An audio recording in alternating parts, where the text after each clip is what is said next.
to another episode of Sports and Songs podcast. We're on season 4, episode number 4. This is the sports edition tonight. It's December 5th, 2022. We're your hosts, Dan and Andy. Andy, how are you?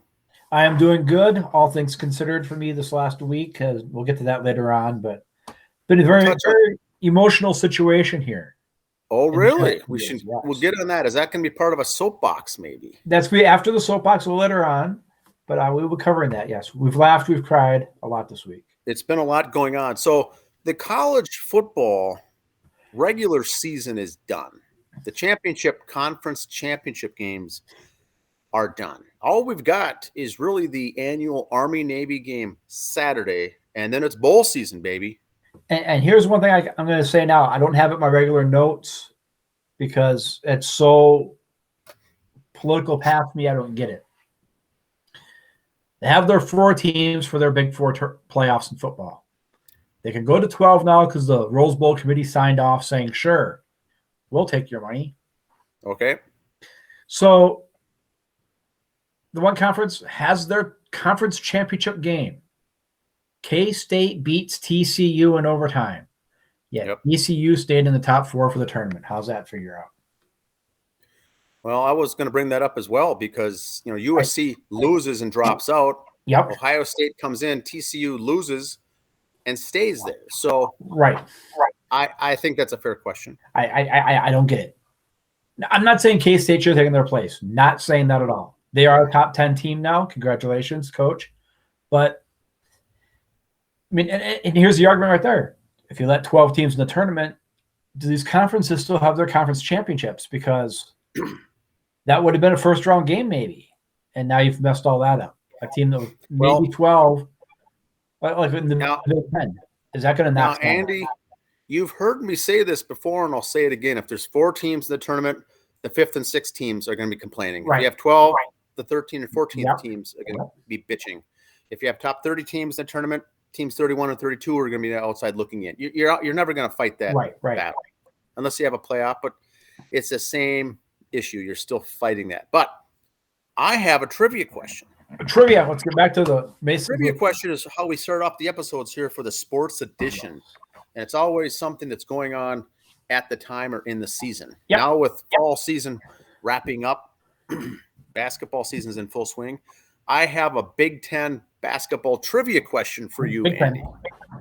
You're a fan of Iowa. We cover Iowa on the show. Yep. Iowa women's basketball. Caitlyn Clark just recorded her 7th career triple-double this week. Ooh. Triple-double. Hard to do once or twice. She has 7 in her career. Where does that rank her all-time in the Big Ten? Men and women. Ooh. Men and women. We've had some good guys on the men's side. Oh, tons. And she's good, but yeah, I've never seen this stat before, and we wanted to share it here on the show as a trivia. Where does she rank all time in the history of Big Ten basketball, men's and women's programs, with number 7 for her number of career triple doubles in a game? And it being early in the season, I think she's only a junior. This number's only going to go up, obviously. Yes. Yeah. So that'll be. It's an interesting number. I think we think it's worth sharing. But go ahead. What we'll do is share your screen here. Yeah, get my screen up there, and I'll start going through my wonderful bit of the show here. Bits and pieces. You can get rid of this and go just to my screen, and I'll be just fine here. Here we go. There we are. The Gophers. We'll start with Gopher news. We had bad information last week. The Gophers are not in the Music City Bowl. They are. Oh, yes. In the Bad Boy Mowers Pinstripe Bowl at Yankee Stadium. Yankee Stadium in the cold. December 20th. So they get booted from the Big Ten, or those Big Ten games on the Christmas Eve, Christmas Day. Playing Syracuse, so they're in Syracuse's backyard, basically. It's that East Coast bias trying to screw the Midwest once again. So won the Pinstripe Bowl. To me personally, this is a downgrade from the Music City Bowl because this is a made-up bowl that started in 2010. Yes, it falls on a Thursday. Yeah. A Thursday also. Whatever. Just no one get hurt. Hope Mo has a good game to help his draft status, and that's it. Stick with the Gophers. We're going to talk a little Gopher puck action. The men, 13-5, 2-game winning streak. They got the Badgers in town this weekend. So we'll see how that goes for the boys. They are, as of today, the 5th. They're third ranked there. And in the Big Ten, they are leading the Big Ten, of course. 7 schools in the Big Ten. Not everybody plays. But we let Notre Dame play with us in this. So there's 7 schools there, but we're third nationally. The Gals, 12-3-2, 2-game winning streak. Got St. Cloud State and a home this weekend. WCHA standings, Gophers are in 2nd. And in the new standings today, the Gophers are 6th overall, dropping from number 5. Colgate had some big wins. They moved up, so that kind of moved there. And Duluth up from 8 to 7. Gopher basketball has started. That is that time of year if you look at your calendar. The boys are 4-4 with a 3-game losing streak-ish. Lost a tough one to Purdue the other day. Purdue's got a nice team. They're going to have some kids you're going to see playing. Some names on Purdue you want to remember for the draft. Michigan coming up on Thursday. Then Mississippi State and Arkansas Pine Bluff. Could be a tough game. So those are the ones you fall asleep on a little bit in. You may win, but you only win by like 6. So you got to be careful. The ladies 5-3. That includes their loss to NDSU. They got Kentucky and Iowa. Iowa, good team. Iowa won their last game. They've had some tough losses against good teams. So they are a little angry. The Gophers will be in Iowa City on Saturday. So that will not let's just hope they come out healthy. Wrestling, we said it's that time of year. The Gopher wrestlers are 4-0, which of course equals a 4-match winning streak. Here's how the last ones were. Number 24, St. Cloud State. They went in there 19-6. Then they went to Augustana 37-4. Not something to brag about, but still, wins win. Then they took care of number 5, Oklahoma State, down in Oklahoma State. And now they got Friday. They got the Bison. I know from watching the Bison social media up there in Fargo, they are very excited for this. So we shall see. I don't know if it's going to be on any TV, if you can stream it on a Gopher website or something maybe, but if you can, I would. Transition to Bison Wrestling. That's how we work here. Nice, smooth transitions. 2-0 for the Bison. They've taken care of number 8, Oklahoma. They took care of Hamilton. They did 2 champions at their Bison Open, had a finalist at down with the Bunnies there at the Dakotatronics Open. Bring on the Gophers, they say. Now there you see it says WDAY Extra. That's a North Dakota link off the Bison website, but you might be able to find it if you look. Then the Bison got Buffalo. Then they go to Little Rock. Then for wrestling, the Bison are in the Big 12. So they'll be at Missouri, Tuesday, December 20th. More Bison sports. They just keep playing. Football, they took care of Montana. Took care of business at home, as we like to say in the business. Now they'll be at home against Samford. Pronounce that correctly. Samford, who's ranked number 8 or the 6th seed in the tournament. Here's the brackets. The Bison are the 3 seed, so it's the 3 against 6, and 1/8 on the other side of the bracket. In the top half of your bracket, as you look, South Dakota and Holy Cross will play. They both advanced. Lower half, UIW and Sacramento State. Sacramento State with a close come from behind win to beat Richmond. And 5-4. So the top 8, as planned, have advanced on. So there's your fight against having a bigger tournament for bowl games. The top 8 make it. Why we having everybody else there? Well, UIW won by 3. Sacramento State came from behind. Montana State only won by 8. So upsets do happen, just not this year. Bison basketball. Boys are not doing very well. There's our last 4, the Lobo Classic. I took it on the chin, going up to Eastern Washington lost. Then we go back out west again for Portland, and then they come home for Montana Grizz. And then they had Wolford, and then December 19th at Western Illinois to start the Summit season there. Gals are 6-2. Last two have been losses. The state of Michigan was not good to them. Eastern and then Central both defeated them. So they're at Northern Iowa, at Green Bay, and then they come home to start their Summit League season against Western Illinois the 19th. Beaver basketball. The Beef Buckets. Beef Bucket boys, 5-3 overall, 1-2 in conference. That North and South stick football, so we'll concentrate on the North here where the Beavs are. There you see a lower third there, but it's early. It's 1-2 in conference, 5-3 overall. Here's our schedule: 1-3 in the last conference games. Crookston, St. Cloud State. I'm sorry, and the receiving votes squad from Minnesota Duluth gave them a loss. Then they'll be up close to their own neck of the woods as they go to Moorhead, and they'll play Northern State and Aberdeen. Lady Beaver Buckets, 3-4 overall, 0-3 in conference. That's going to be tough to get out from that cellar in conference play. A couple tough losses, St. Cloud State and Duluth. Again, then they got Moorhead and Northern State. Hockey. They play hockey up there, Bemidji.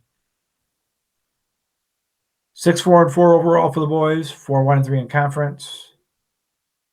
2 wins from St. Thomas. One was a shootout. And they got Lake Superior State coming up. CCHA standings. There they are right in the middle. Could be tough. We'll have to hope to get some wins. Lake Superior State that they're playing is the bottom dwellers there, so hopefully they can come out with 2 wins. You get a win you get points for a shootout win. I'll get it out. Shootout win gets you points, but not as much as a regular win. So you see the Beavs have 2 wins in shootouts, which gives them only 16 points. So those regular wins, they'd be up in 3rd place ahead of Mankato. So got to get those wins in the first 3 periods. Gals, 4-15 and 1-13 in conference. Wisconsin was not a very good. They came into our house and weren't very nice to us.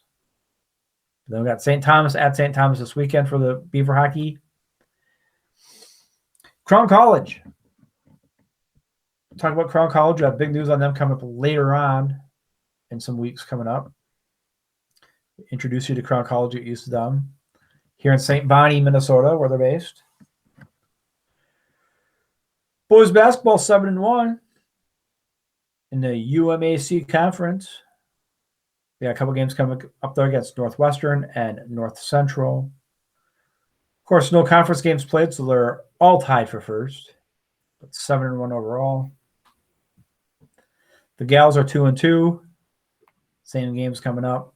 Again, just starting conference play. The UMAC Upper Midwest Athletic Conference. We'll be covering more stuff for them, basketball and football when that season starts next year. And we will officially soon to be the official podcast home of Crown College Baseball. Nice. High school football tournaments wrapped up. Yes, we made picks on this show last week, and I hope no one went and placed bets on our picks because you'd be poor. Mount Iron wins over Spring Grove. A lot of these games, I'm not clicheing, were closer than the scores. Even the 3-point game was closer than the score. Even one made ESPN's top 10 plays #1 play of the week. Mount Iron and Minneota, 9-man and 1A champs. Barnesville, your 2A champs. New London Spicers, your 3A champs. 27-26 game. Similarly, over Hutch, Elk River over Mankato West. And Maple Grove is your big school champ over Rosemont. Now, the Elk River game, that was the game I believe that had the play of the week, Dan. Is that correct?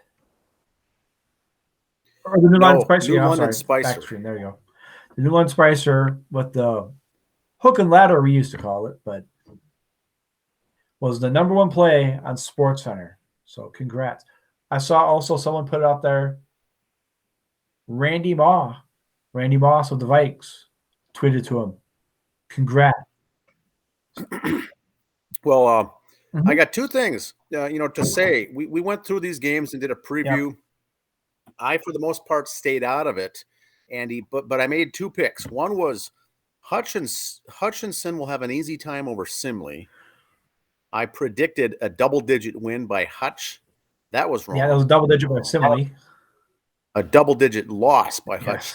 And the only one I got right was I said New London Spicers is got a good team. Watch those guys because their big receiver, Christensen, is a guy to watch.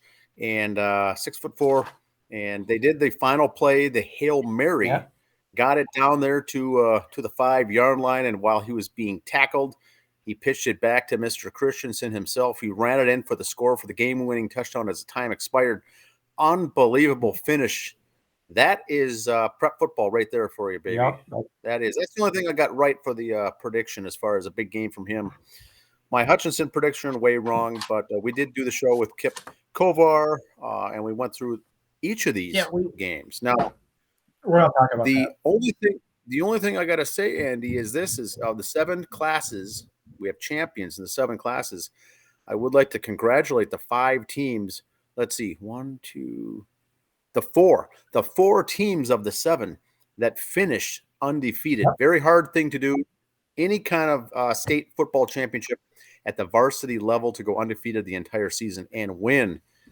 Mountain Iron Buell, they were one of them. Barnesville finished 13-0.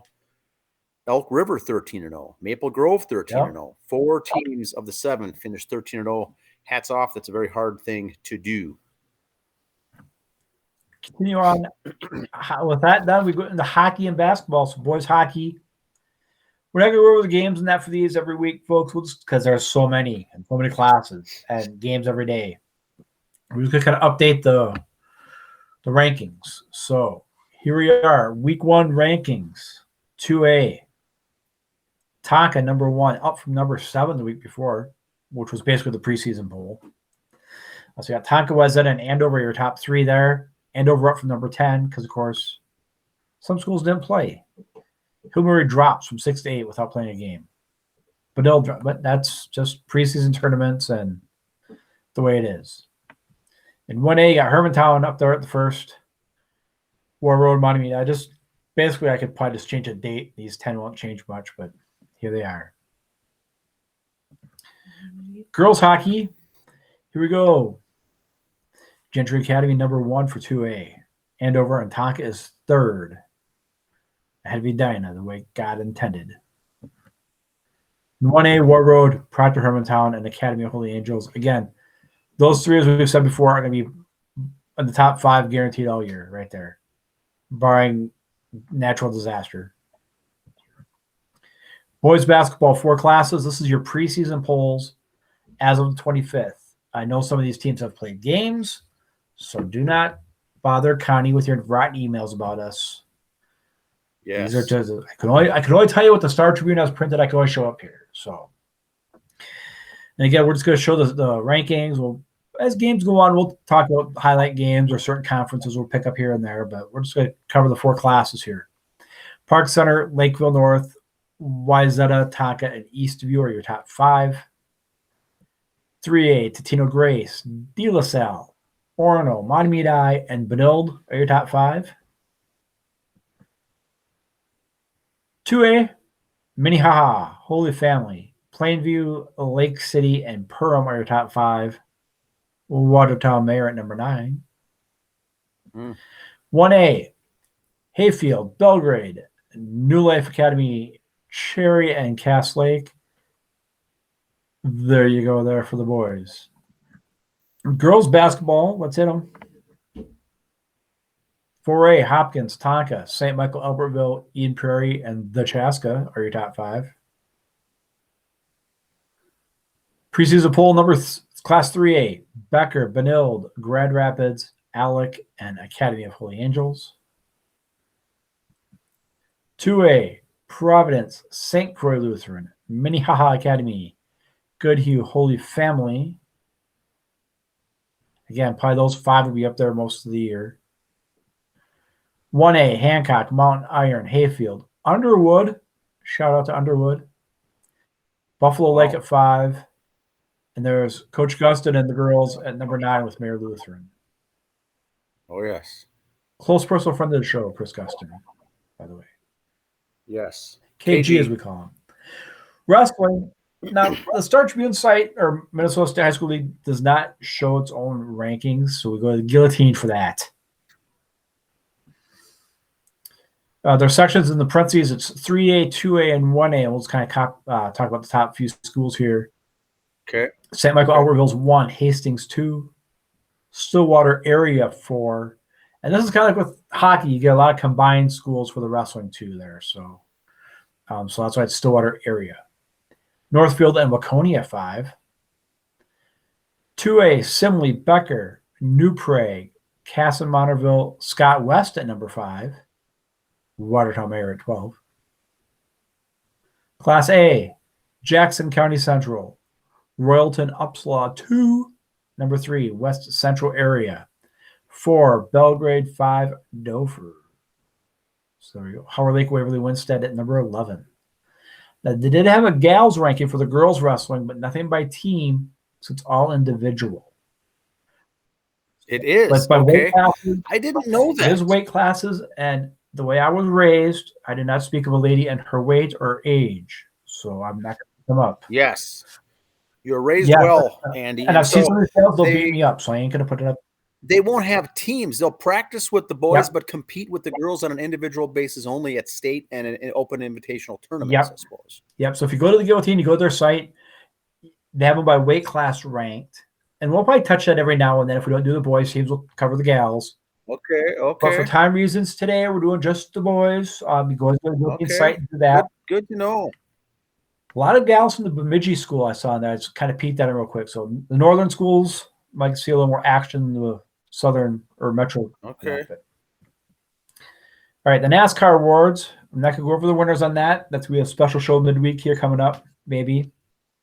But they had their awards on Saturday on the Peacock Network, which we saw the post on social media I put up. Leads me to my soapbox. Yes.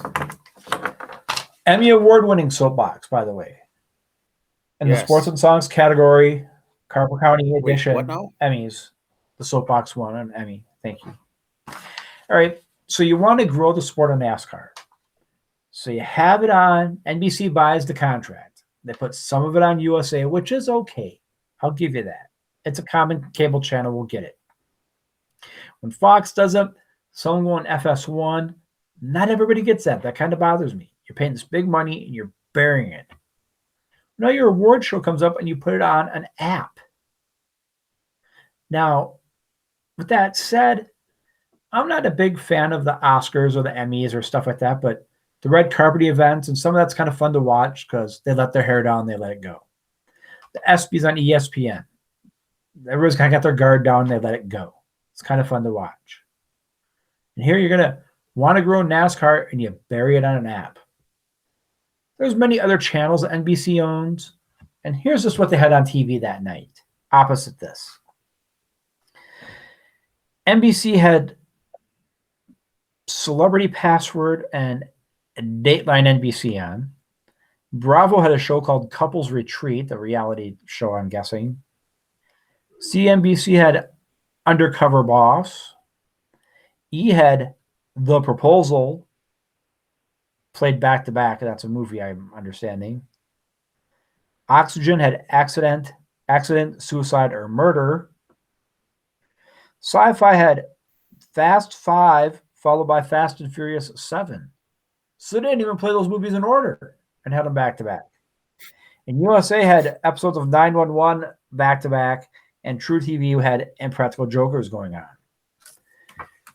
You're telling me those shows all drew more ratings than if you would have put the NASCAR awards on one of those channels?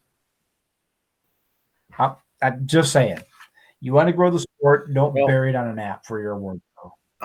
Here's a good comparison, Andy. NCAA basketball, when the brackets come out and all these games are on, at first, when the sport was growing, when the tournament was growing, they're all nationally televised games. Now that they have a foothold, you can put them on True TV, WTBS. You can put those games out there. NASCAR, what you're saying is that they haven't had it before, and this is their first one. They're trying to grow the sport, and now they're putting it on. They're burying it on some Peacock app. Yeah. So Thursday night NFL football has been around for a while. Now they're moving it to Amazon Prime this year. Mm-hmm. That makes sense, whether we agree with it or not. But you've had your time in the spotlight. What you're saying is NASCAR should be putting it front center the first couple of years to get listeners and viewers, and then push it back after it gets listenership, viewership. Yeah, you can watch it on demand on the app later. That's fine, great, grow it. But got it. Makes sense. The Thursday Night Football, that key market that they're on is the key market people for football fans who have apps only for their TV to watch. You don't have Spectrum cable or whatever else. So they have Apple Plus TV. They have Hulu, so they could watch their games there. They're okay with that. NASCAR is still, as much as some of the people like to think, it's still a blue-collar sport. Yeah. Don't bury it on an app. Don't bury it on Sci-Fi Channel. Put on USA Network. Doesn't have to be on NBC. I'll give you that. Don't put it there. But, or work with Fox on, since you guys split up the shows throughout the year. Put on FS1 then. At least it's on a cable channel that some people get. Unless the management got together and said, let's put it out there to see how many viewers and then decide what we're going to do with it next year. But that's a poor test because you're dealing with such a smaller population of people watching it on that app anyway. So I agree. Of course. That makes sense. Here we go. The Mets. Yes. We've cried. We've laughed. Let's just talk about the elephant in the room. Jake. All right. He signed with the Rangers. He doesn't want the pressure. I think I know where this is going, but go ahead. His deal is a 5-year, $185 million year with a 6-year option for $37 million. I know the Rangers, if you look back at your history, years ago, when they signed A-Rod to the first $100 million contract, he didn't play there the whole way out. I like deGrom. Injuries the last couple of years, you overpaid for him. I love him, don't get me wrong, but you overpaid. God is my witness, he will not play all 5 years in Texas. Okay, gotcha. Makes Someone sense. will buy him out in a couple 3 years. The Dodgers, the Yankees, whatever. I bet the farm and the animals, he does not play all 5 years with the Texas Rangers. Now, Andy, what's your thoughts? I thought you were going to maybe go in this direction. Is when they put the player's face in the new team's uniform that he's never played on. Yes. I'm not a fan of that. What are your thoughts? With clip art and everything else, you kind of want to show what it's going to look like in team colors. You want to push them with that team. You want people to recognize that face with that team as soon as you can. So they do that. So for that reason, for marketing-wise, I'm okay with it. It's, as you'll see later, is when you assume the uniform number, people try to order it right away. That's where you got problems. Oh, yes. Like this one. Max Scherzer has got his buddy, Justin Verlander. The Mets signed him this afternoon. 2-year, $86 million contract with an option in 2025 for $35 million. I checked it out. Verlander could get number 35 with the Mets. No one has it right now. This was a smart signing. Scherzer is old. Verlander is old, but Verlander was only a 2-year deal. Yeah. So you're putting all your eggs in one basket for next year. Please God, the Mets win it next year. And the next year after that would be great. But say in the second year of Verlander's deal, they're not doing it. Therefore, it's only a 2-year deal. You trade them for prospects then. So a 2-year contract was perfect. I'd like to see him walk out there with 2 rings, don't get me wrong, but that second year leaves you open where if you have to trade him, you can. And like I said, if you go back in your Wayback Machine to 2010 through 2014, when Scherzer and Verlander were teammates in Detroit. Yes. So they're putting the band back together. Nice. More baseball news from the last 36 hours. Phillies signed Trea Turner, 11 years, $300 million deal. Wow. So he is reunited with Bryce Harper. They were both with the Nationals for a while. So another reunion going on. Clayton Kershaw signed a 1-year deal with the Dodgers to stay there. Are you sitting down, Dan? Yes. Twins are talking on trading Louis Rise. Well, now I don't know if you saw this, Andy, but I posted this article on our Facebook page after reading it this afternoon. Very good article. Yep. Number one, you have to read the whole thing because it's very, very good.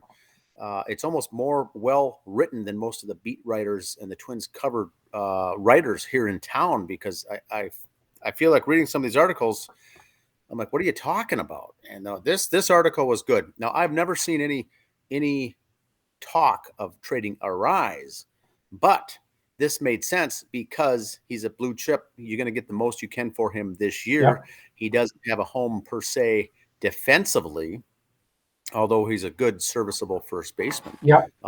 If you wanted to get pitching or improve something else, it wouldn't cost you too much because you're going to get a bunch of things, including cash, in return for a guy like this. Yes, because what was last year lightning in the bottle?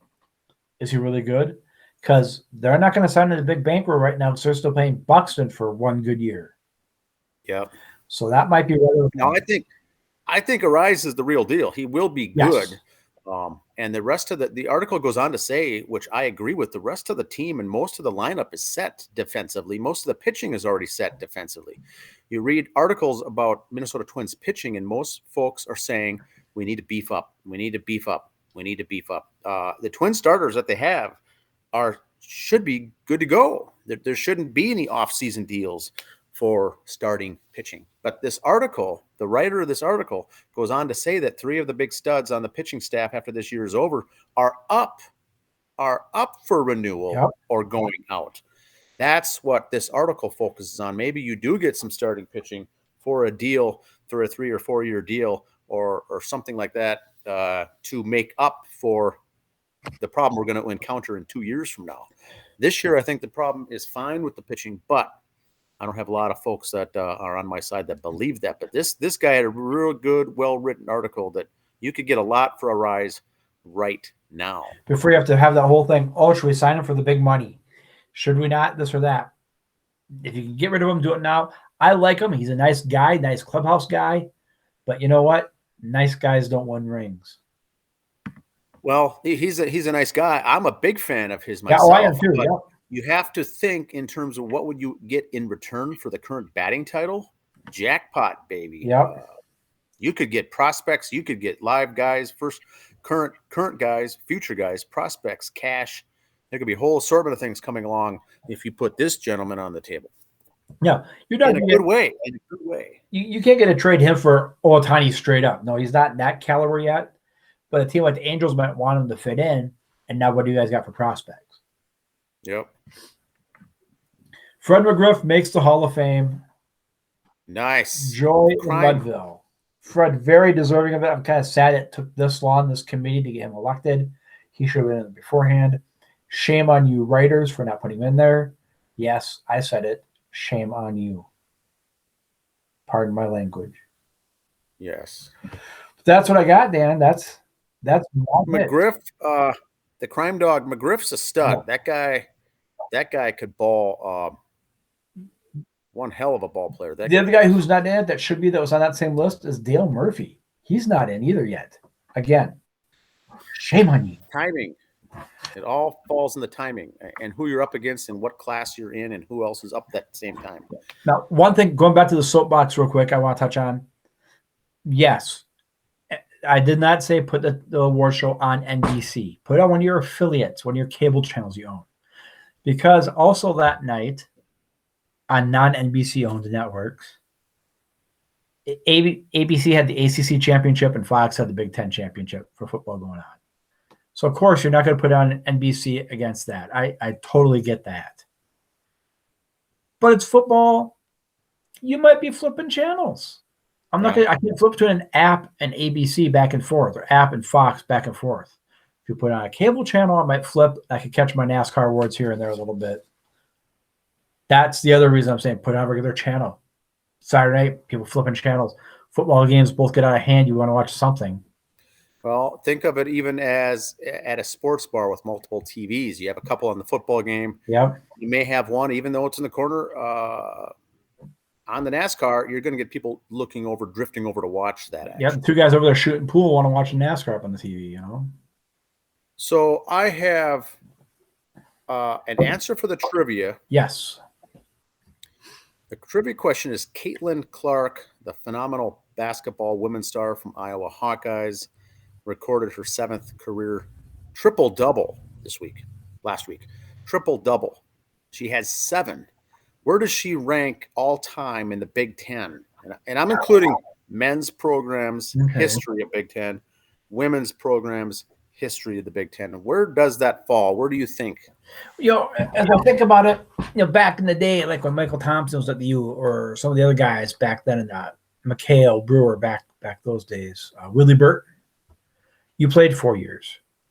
So for the men, if it's someone who did it, it was someone back then. Nowadays, they don't stick around that long. But I'm sure it was done. Gals side, maybe Lindsay Whalen has a dozen of them, I'm going to guess. I'm going to say she's top 10, so I'll say that she's 10th overall. Top 10. That's what the answer. Andy, the answer is she's first. Wow. She now leads the history of the Big Ten men's and women's programs of any team in the Big Ten. And what do they have? Wow. 14, 12? 16 next year. Yeah. Over the years. Yeah. No one, men's or women's, has 7 triple-doubles in Big Ten conference play ever. Caitlyn Clark's the first. So broke the women's ceiling barrier there. That is a record. That is huge. And if you sit down and think about that, those Michigan State teams are very good on the men's side. The Michigan, the Fab Five, there's been some good programs. But I think perhaps, like you said, if they play a year or two and go out and go NBA, you're not going to get a chance for all this. But on the reverse side is she has 7 already. She got a year and a half plus to go this year and all next. She owns that record. That's a huge record for sports fans following Big Ten. Wow. And we will be following Monica Zanano, Caitlyn Clark, and Iowa here as they roll into into the Big Ten play and everything here starting of the year. They're going to be tough. They're going to be good to watch, fun to watch. Monica's sister Meg at the U of M is going to have another good is off injury from last year, so watch for her name to come up once in a while. You can see the local media have fun with that. With the 2 girls from Watertown both playing. Sano leads Big Ten in scoring today, and it's going to be Maggie, not Monica. So exactly. Read the article closely. Rule 5, the winter meeting is going on for baseball right now. Rule 5, their draft is Wednesday. Wednesday night. All right. Yes. So we got that coming up. Trades and signings are starting already. The winter meetings are done. Trea Turner signs with the Phillies. It's been a trade between the Pirates and Mariners that we posted that late last week. Now, Andy, do you know who signed with the Phillies that didn't make the news? An outfielder by the name of Jake Cave. Yes, I did see that one the other day. Yes. Jake Was it a minor league deal or Trea Turner and Bryce Harper next year? Did he sign a minor league deal or did he sign with the team? I don't know if it was minor or major. I don't think he'll be in the majors, but he might be a 4th outfielder type of a guy. He's getting a paycheck from the Phillies this year, is what you're saying. Yeah. Baltimore went after him and released him already in the offseason this year, just recently. And so Philadelphia just picked him up.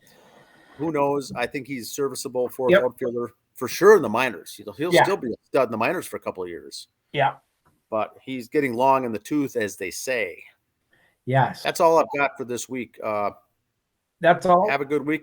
Anything more, Andy? No, just we got stuff coming up. Now that we got basketball and hockey starting, and we might have more midweek shows based on that. So we're getting away from the baseball stuff. Look forward to college football D1 Bowl. The bowls have been announced. We're in bowl season. We'll do a special episode probably on that. And the Division II, the Division II brackets we've got. The FCS. Brackets, those will all be getting top next couple of weeks. A lot of airplay because this is the down week for Division I football. All it is Army-Navy games. So we'll see some of those other tournaments on ESPN this weekend. That's right. All right. Have a good week, everyone. Bye.